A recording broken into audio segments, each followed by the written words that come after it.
तो चलिए परमेश्वर के महान और अद्भुत अनुग्रह से ये समय एक बार फिर से परमेश्वर ने हमको प्रदान कर दिया है कि अब हम परमेश्वर के वचन से सीखने जा रहे हैं, परमेश्वर के वचन को जानने जा रहे हैं और एक अद्भुत अध्ययन एक बार फिर से हम परमेश्वर के वचन से करने जा रहे हैं ताकि हमारे आत्मिक जीवन के अंदर एक बहुत बड़ा बदलाव जो है वो आने पाए और एक एक बहुत बड़ा बदलाव को लेकर के जब हम अपने आत्मिक जीवन के अंदर आगे बढ़ें तो हम जयवंत मसीही जीवन जो है वो जी सकें। और आज मुख्य रूप से हम एक वचन जो है बाइबल का जो पौलुस के द्वारा लिखा गया था उसके ऊपर अपना ध्यान केंद्रित करेंगे और हम इस बात को देखेंगे कि पौलुस के द्वारा एक ही वचन जब लिखा गया तो वो आखिर कितने बड़े रहस्य को हमारे सामने खोल रहा था। तो पहले हम उस वचन को पढ़ लेते हैं। पहला थिस्सलुनीकियों उसका 5 अध्याय और उसके 23वें वचन को इस समय आपके सामने मैं पढ़ रहा हूं। शांति का परमेश्वर आप ही तुम्हें पूरी रीति से पवित्र करे और तुम्हारी आत्मा और प्राण और देह हमारे प्रभु यीशु मसीह के आने तक पूरे पूरे और निर्दोष सुरक्षित रहे। यहां पर पौलुस जो है एक बात पर बहुत ज्यादा जोर देता है, एक बात हमको बताता है।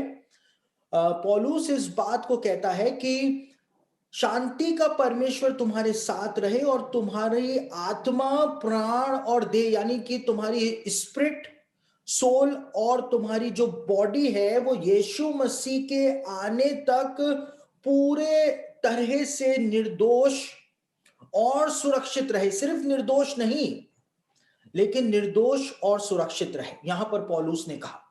और पौलुस ने यहां पर इस बात को भी बताया, पौलुस इस बात को भी कहता है कि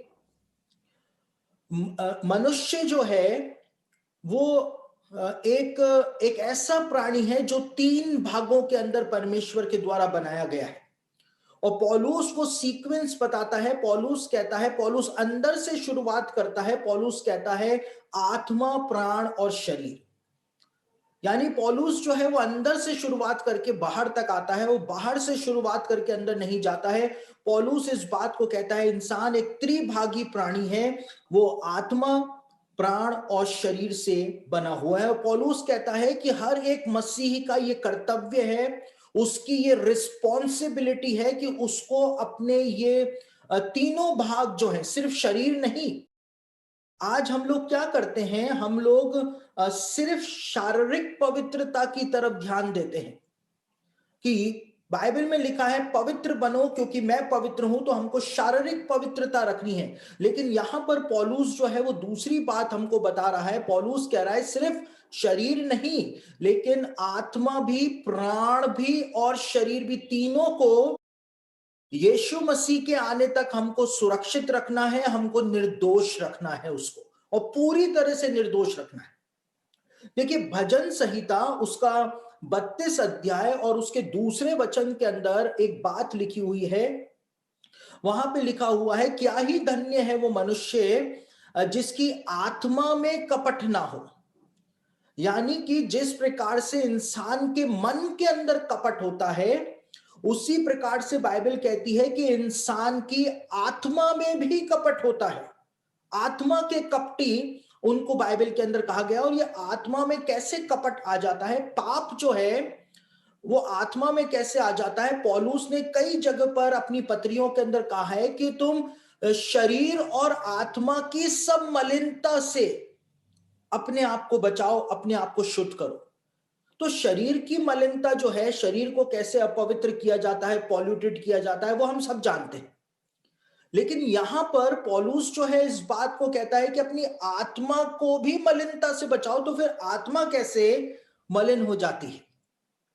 शरीर के लिए हम समझ सकते हैं कि शरीर जो है वो अपवित्र हो जाए, हमारा प्राण जो है, हमारा कॉन्शियस जो है वो भी अपवित्र हो सकता है हमारे विचारों के द्वारा। लेकिन आत्मा कैसे अपवित्र हो सकती है, इन सब बातों को आज हम समझने जा रहे हैं।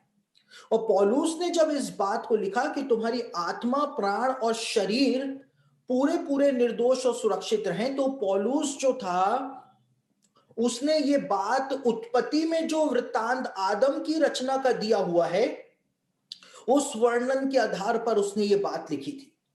क्योंकि उत्पत्ति उसका दूसरा अध्याय और उसके 7वें वचन के अंदर इस बात को लिखा हुआ है उत्पत्ति की पुस्तक में कि परमेश्वर ने आदम को भूमि की मिट्टी में से सृजा।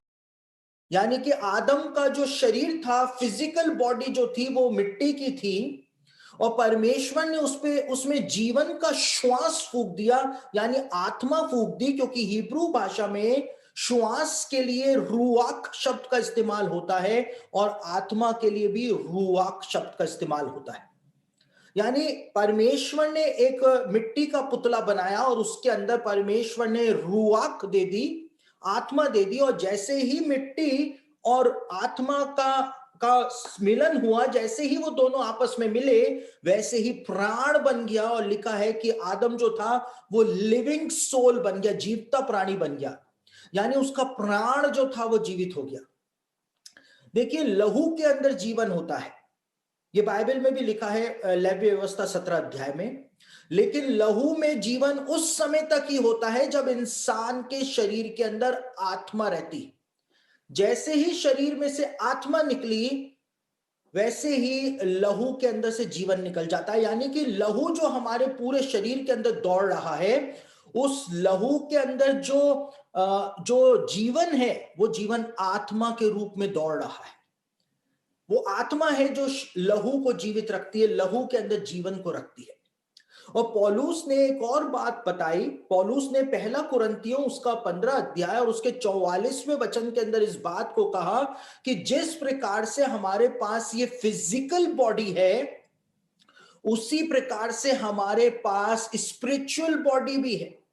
यानी कि जैसे हमारे पास फिजिकल बॉडी है, वैसे ही हमारे पास स्पिरिचुअल बॉडी भी परमेश्वर ने प्रदान करी। और हमारी स्पिरिचुअल बॉडी जो है, उसका आकार जो है, उसका शेप जो है, वो बिल्कुल वैसा का वैसा है जैसा शेप, जैसा आकार हमारे शरीर का है, बिल्कुल वैसा का वैसा है। हम उस वचन को पढ़ लेते हैं। पहला कुरिन्थियों उसका 15 अध्याय उसके 44वें वचन में पौलुस ने आखिर क्या हमको बताया है। यहां पर लिखा हुआ है, स्वाभाविक देह बोई जाती है और आत्मिक देह जी उठती है। जबकि स्वाभाविक देह है, अगर नेचुरल बॉडी हमारे पास है, तो आत्मिक देह भी है, स्पिरिचुअल बॉडी भी है। यदि आप इस बात को मानते हैं कि आपके पास फिजिकल बॉडी है, ये नेचुरल बॉडी है, तो पौलुस कहता है कि इस बात को भी मानना पड़ेगा कि हमारे पास एक स्पिरिचुअल बॉडी भी है। और हमको ये स्पिरिचुअल बॉडी जो परमेश्वर ने प्रदान करी है, इस स्पिरिचुअल बॉडी को भी सारी मलिनता से, सारे पॉल्यूशन से हमको इसको बचाना है।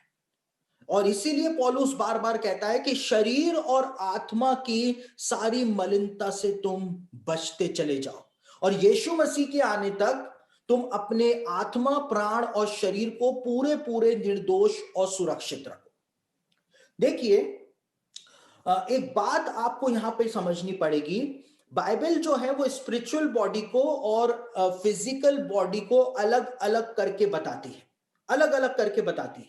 पौलुस ने इस बात को कहा, पौलुस ने कहा कि पौलुस जब स्वर्ग का दर्शन उसने देखा था, तो वो कहता है, ना जाने देह सहित और ना जाने देह रहित। इंग्लिश की बाइबल में पढ़ें तो दूसरा कुरिन्थियों उसका 12 अध्याय 2 से 4 के अंदर पौलुस जो है इस बात को कहता है कि वेदर इन द बॉडी और whether out of the body. यानी कि हो सकता है मैं शरीर के अंदर स्वर्ग गया, और यह भी हो सकता है कि मैं बिना शरीर के अपनी बॉडी को पृथ्वी पर छोड़ करके मैं आत्मिक देह के अंदर स्वर्ग चला गया। तो पौलुस इस बात को अलग अलग करके बताता है। पौलुस को समझ में नहीं आ रहा था कि वो शरीर के साथ गया है या वो शरीर के बिना गया है। लेकिन एक बात यहां पर साफ हो जाती है कि हमारे पास एक स्पिरिचुअल बॉडी भी है जो परमेश्वर ने दी है। और इसीलिए पौलुस कहता है, पौलुस का शरीर पृथ्वी के ऊपर ही था, लेकिन पौलुस जो था वो तीसरे स्वर्ग तक उठा लिया गया था, अपनी स्पिरिचुअल बॉडी में वो तीसरे स्वर्ग तक चला गया था। और इसीलिए प्रकाशित वाक्य उसका 4 अध्याय 1 और 2 वचन जब आप पढ़ें, तो यूहन्ना इस बात को कहता है कि जो मुझसे तुरही से शब्द के साथ बातें करता था, उसने कहा, यहां ऊपर आ जा। और जब उसने कहा कि यहां पर ऊपर आ जा, तो मैं तुरंत आत्मा में आ गया। और यूहन्ना जो था, उसका शरीर पथमुस नाम टापू में ही था, लेकिन उसका स्पिरिचुअल बॉडी जो थी वो स्वर्ग में चली गई थी, और वहां पर जाकर के सारी बातें जो थी वो यूहन्ना को दिखाई गई थी। बाइबल स्पिरिचुअल बॉडी और फिजिकल बॉडी के बीच में अंतर करती है, और ये बात जो है वो इब्रानियों की पत्री उसका 4 अध्याय और उसके 12वें वचन के अंदर भी बताई हुई है कि परमेश्वर का वचन जो है वो दो धारी तलवार की तरह है, जो आत्मा और प्राण को अलग अलग करता है। वहां पे लिखा है आत्मा और प्राण को परमेश्वर का वचन दो धारी तलवार के रूप में अलग अलग करता है, यानी आत्मा और प्राण अलग अलग हो सकते हैं, अलग अलग ही है। यह परमेश्वर का वचन बताता है। और क्योंकि हमारे पास एक फिजिकल बॉडी है, नेचुरल बॉडी हमारे पास है, और इसी की तरह हमारे पास एक स्पिरिचुअल बॉडी भी है, एक स्पिरिचुअल बॉडी भी है जिसको हम आत्मा कहते हैं। आत्मा जो है वो गैस नहीं है कि जब कोई मरता है तो गैस जो है इंसान के शरीर में से निकल जाती है, लेकिन आत्मा जो है वो उसी शेप के अंदर है जिस शेप के हम लोग हैं, वैसा ही उसका सब कुछ आकार जो है वो पाया जाता है। देखिए, जो तंत्र मंत्र करने वाले होते हैं, जो विचेस होती हैं या जो सैटनिस्ट होते हैं, वो एक एक क्रिया को करते हैं जिस क्रिया को एस्ट्रल प्रोजेक्शन कहा जाता है, जिसके बारे में मैंने आपको पहले एक झलक प्रदान करी थी कि एस्ट्रल प्रोजेक्शन नाम की एक चीज होती है। और बाइबल के अंदर परमेश्वर ने, पौलुस ने इस बात के बारे में सख्त मना किया है कि एस्ट्रल प्रोजेक्शन जो है वो मसीही लोग कभी भी ना करें। शरीर और आत्मा की मलिनता से बचें। ये आत्मा की मलिनता क्या है, आत्मा कैसे पॉल्यूटेड होती है, वो बात मैं आपको बता रहा हूं, और क्यों पौलुस ने कहा कि तुम अपने आत्मा, प्राण और शरीर को पूरे पूरे निर्दोष सुरक्षित रखो। सैटनिस्ट जो होते हैं या ये डायने जो होती हैं, जादू टोना करने वाले लोग जो होते हैं, ये एस्ट्रल प्रोजेक्शन करते हैं। और ये एस्ट्रल प्रोजेक्शन जो है वो रोमन कैथोलिक चर्च के अंदर इस बात को वो लोग मानते हैं कि एस्ट्रल प्रोजेक्शन होता है।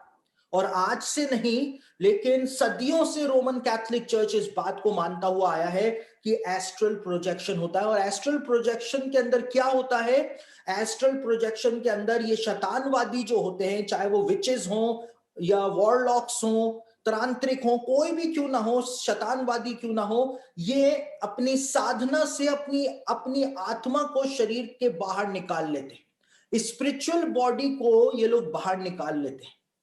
लेकिन कोई भी इंसान जो है वो, उसकी आत्मा में इतनी सामर्थ्य नहीं है कि वो अपनी स्पिरिचुअल बॉडी को शरीर से बाहर निकाल पाए। इसीलिए वो सिद्धि करते हैं एक बहुत ही शक्तिशाली दुष्ट आत्मा की, जिसको पावर डीमन के नाम से जाना जाता है।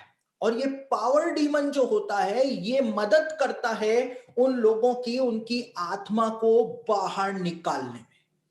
और जब एक बार आत्मा बाहर निकल जाती है तो उसके बाद इंसान का शरीर जो है वो तो जीवित रहता है, उसकी फिजिकल बॉडी जो है, नेचुरल बॉडी जो है वो तो उसी स्थान पे रहती है, लेकिन इस दुष्ट आत्मा की सहायता से इसके साथ इंसान की आत्मा जो है वो कहीं पर भी चली जाती है, कहीं पर भी चली जाती है। और एक जो जो ये काम करते हैं, आजकल न्यू एज मूवमेंट पूरी दुनिया के अंदर फैल रहा है, और न्यू एज मूवमेंट के अंदर ये सिखाया जाता है कि किस प्रकार से मेडिटेशन करने के द्वारा, ध्यान केंद्रित करने के द्वारा अपनी आत्मा को बाहर निकाला जा सकता है। और परमेश्वर ने इस बात के लिए बिल्कुल मना किया है।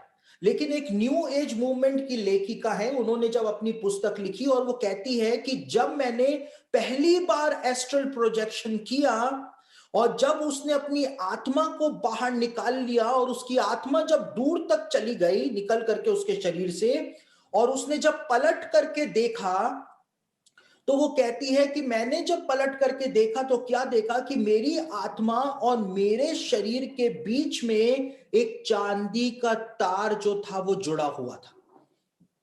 और वो कहती है कि वो चांदी का तार जो था वो इलास्टिक की तरह काम कर रहा था। मैं जितनी दूर मेरी स्पिरिचुअल बॉडी जाती चली जा रही थी, उतना ही वो चांदी का तार जो था वो खिंचता चला जा रहा था।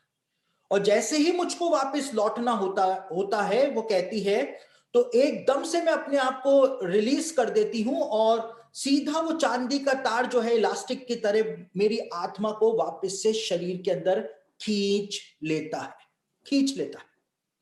और वो अपनी किताब के अंदर इस बात को बताती है कि जब इंसान की मृत्यु हो जाती है, तो उस समय ये चांदी का तार जो है वो टूट जाता है, शरीर और आत्मा का लिंक जो है वो टूट जाता है, और इसी वजह से इंसान की आत्मा फिर वापस से कभी भी उसके शरीर के अंदर प्रवेश नहीं कर पाती। अपने ही शरीर के अंदर इंसान की आत्मा तब प्रवेश नहीं कर पाती है, क्योंकि वो चांदी का तार जो लिंक परमेश्वर ने बनाया है वो टूट जाता है। अब सबोपदेशक और उसका 12 अध्याय 3 से लेकर 7 वचन जब पढ़े, तो वहां पर सुलेमान मृत्यु के बारे में बता रहा था। सबोपदेशक उसका 12 अध्याय 3 से 7 में, और वहां पर सुलेमान इस बात को कहता है कि जब इंसान मर जाता है तो चांदी का तार 2 टुकड़े हो जाता है। यानी कि सुलेमान भी उसी बात को बोल रहा है जिसके बारे में वो न्यू एज लेखिका जो है वो हमको अपनी किताब के अंदर बताती है कि चांदी का तार आत्मा और शरीर के बीच में लिंक का काम करता है। जब तक वो चांदी का तार जुड़ा हुआ है, इंसान की आत्मा चाहे कहीं पर भी निकल करके चली जाए, लेकिन वो वापस से लौट आती है। लेकिन उस आत्मा को शरीर में से बाहर खींचने का जो काम होता है वो पावर डीमन के द्वारा किया जाता है। वो पावर डीमन की सिद्धि करके ये शैतानवादी अपनी आत्मा को बाहर निकाल लेते हैं। देखिए, सब मेरी बात सुने, बहुत गौर से मेरी बात सुने। आप लोगों ने वो कहावत सुनी होगी कि दीवारों के भी कान होते हैं। सुना है वो कहावत? दीवारों के भी कान होते हैं। पुराने समय के लोग इस बात को बहुत बोला करते थे। आजकल तो हमारे हमारे कान के ऊपर ही इतने फोन लगे रहते हैं कि कान ही हमारे दीवार बन गए हैं और दीवार ही हमारे कान बन गई है। तो पुराने समय के लोग क्यों इस कहावत को बोला करते थे कि दीवारों के भी कान होते हैं? क्यों बोला करते थे? क्योंकि जो लोग सिद्धि करते हैं इन दुष्ट आत्माओं की, वो उनकी आत्मा निकल करके किसी के भी घर में चली जाती है दुष्ट आत्मा की सहायता से, और उसके बाद वो वहां पर जाकर के परिवारों के अंदर जो आपस में बातचीत हो रही होती है उसको वो वहां पे खड़े होकर के सुन लेते हैं, क्योंकि वो अपनी स्पिरिचुअल बॉडी के अंदर आ गए। और वहां पे वो खड़े होकर के सारी बात सुन लेते हैं कि कौन किसके बारे में क्या बुराई कर रहा है, क्या योजनाएं बना रहा है, सब कुछ वो सुन लेते हैं। और उसके बाद जाकर के वो सारा राज जो है वो फाश कर देते हैं। और ऐसा होता है, इसके बारे में सुलेमान ने भी सबो उपदेशक की पुस्तक में लिखा है, बताया है। कहां लिखा है? सबो उपदेशक उसका 10 अध्याय और उसके 20वें वचन को आपके लिए, आपके सामने मैं पढ़ रहा हूं, जहां पर आपको यह बात समझ में आएगी कि सुलेमान ने सबो उपदेशक के अंदर वास्तव में लिखा क्या था। राजा को मन में भी श्राप न देना, न धनवान को अपने शयन की कोठरी में श्राप देना, क्योंकि कोई आकाश का पक्षी तेरी वाणी को ले जाएगा और कोई उड़ने वाला जंतु उस बात को प्रकट कर देगा। हमने इस बात को पहले ही देखा था पिछले लेसन के अंदर कि उड़ने वाले जंतु जो हैं, आकाश के पक्षी जो हैं, उनको भी कई सारे जो पक्षी होते हैं उनको डीमंस का सिंबल माना जाता है। हमने देखा था सायरन्स के बारे में, हमने बीते लेसन में देखा था, उल्लू के बारे में हमने पिछले लेसन के अंदर देखा था। और यहां पर वही बात बताई हुई है कि कोई उड़ने वाला जंतु, कोई आकाश का पक्षी आकर के सुन लेगा और तेरी बात को ले जा करके राजा को बता देगा, धनवान को बता देगा। और पुराने समय के लोग जो हुआ करते थे वो इस ट्रिक का उपयोग किया करते थे। वो राजा लोग जो होते थे वो अपने जो दुश्मन होते थे उनकी इसी प्रकार से इंक्वायरी कराया करते थे, और इसीलिए एक कहावत बनी थी कि दीवारों के भी कान होते हैं। और सुलेमान भी इस बात को बताता है कि एस्ट्रल प्रोजेक्शन के द्वारा ये सब काम होते हैं। और एक सिल्वर कॉर्ड जो है, एक चांदी का तार जो है, वो जुड़ा रहता है इंसान की आत्मा और शरीर के बीच में, और इंसान की आत्मा जो है वो शरीर के अंदर उसी तार के कारण वापस पहुंच जाती है। लेकिन ये काम जो किया जाता है, ये दुष्ट आत्मा की सहायता से किया जाता है, और इंसान की आत्मा जो है वो दुष्ट आत्मा के साथ मिल करके ये काम करती है। इसलिए इंसान की आत्मा जो है वो दुष्ट आत्मा की सहभागिता में आ जाती है, और इस तरह से इंसान की आत्मा जो है वो मलिनता के अंदर आ जाती है। जैसे शरीर अपवित्र होता है किसी के साथ व्यभिचार करने के कारण, वैसे ही आत्मा जो है वो अपवित्र होती है दुष्ट आत्मा के साथ मिलने के कारण, उसकी सहभागिता के कारण। और लोग जो हैं, जो एस्ट्रल प्रोजेक्शन करते हैं, एस्ट्रल प्रोजेक्शन करने में माहिर जो लोग हैं, वो इस बात को कहते हैं कि उनकी आत्मा जो है वो कहीं पर भी जा सकती है, कितने भी लॉन्ग डिस्टेंस के अंदर वो जा सकती है। और इसीलिए एस्ट्रल प्रोजेक्शन जब किया जाता है तो इस प्रकार से दिखाया जाता है, किसी के घर के अंदर किसी की आत्मा, किसी तांत्रिक की आत्मा यदि चली गई, शैतानवादी की आत्मा यदि किसी के घर में चली गई, तो वो टेबल जो है अपने आप हवा में उड़ जाती है। कोई व्यक्ति को कोई उठा करके फेंक देता है। हम क्या सोचते हैं यहाँ पे दुष्ट आत्मा काम कर रही है, लेकिन कहीं कहीं पर दुष्ट आत्मा नहीं, वहां पर मनुष्य की आत्मा भी काम कर रही होती। पौलुस ने कहा अपने शरीर और आत्मा की मलिनता से तुम बचो, तो जरूरी नहीं है कि आप किसी दुष्ट आत्मा के संपर्क में ही आए या किसी तांत्रिक के पास ही जाएं तो ही आपकी आत्मा के अंदर मलिनता आएगी। लेकिन आपके बिना जानकारी के भी आप इस काम के अंदर अपनी आत्मा की मलिनता के अंदर इन्वॉल्व हो सकते हैं। कैसे हो सकते हैं? बाइबल इस बात को कहती है कि अपने दिमाग को कभी भी ब्लैंक आउट मत करना। देखिए आज कलीसियाओं के अंदर क्या हो रहा है, मेरी बात बहुत ध्यान से सुन लेना, जिसको नींद आ रही है वो भी सुने। कलीसियाओं के अंदर आज क्या हो रहा है, कई सारे प्रचारक आते हैं और कई सारे प्रचारक जो हैं वो आकर के कहते हैं कि अगर आपको पवित्र आत्मा पाना है तो अपने दिमाग को आप जीरो कर दें, कुछ भी ना सोचे, सारे थॉट्स निकाल दीजिए, अपने दिमाग के अंदर आप अंधेरा कर लीजिए। अगर कोई प्रचारक आपकी कलीसिया में आकर के इस बात को बोलता है कि आपको यदि पवित्र आत्मा पाना है तो आप अपने माइंड को जीरो कर दीजिए, ब्लैंक आउट कर दीजिए, आप अपने दिमाग को कभी भी ब्लैंक आउट मत करना। क्योंकि यदि आप अपने दिमाग को कंट्रोल नहीं करेंगे तो फिर कोई और आपके दिमाग को कंट्रोल करेगा। पौलुस क्या कहता है? पौलुस पहला कुरिन्थियों उसका 14 अध्याय और उसके 15वें वचन के अंदर पौलुस ने कहा कि मैं आत्मा से भी प्रार्थना करूंगा और बुद्धि से भी प्रार्थना करूंगा।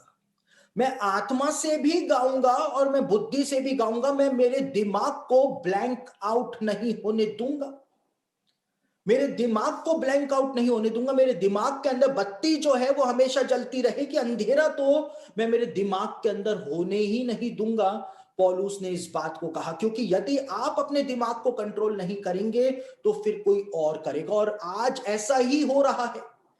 ऐसे लोग जिनका जीवन पूरी तरह से पाप में डूबा हुआ है, पूरी तरह से, वो क्लेम करते हैं कि उन्होंने पवित्र आत्मा को पाया है। तो पवित्र आत्मा तो नहीं आता है, लेकिन दूसरा आत्मा जो है फिर वो आ जाता है और वो भ्रमित हो जाते हैं कि शायद उन्होंने आत्मा को पा लिया। आत्मा तो पा लिया, लेकिन वो पवित्र है या अपवित्र है ये उनको पता नहीं चल पाता है।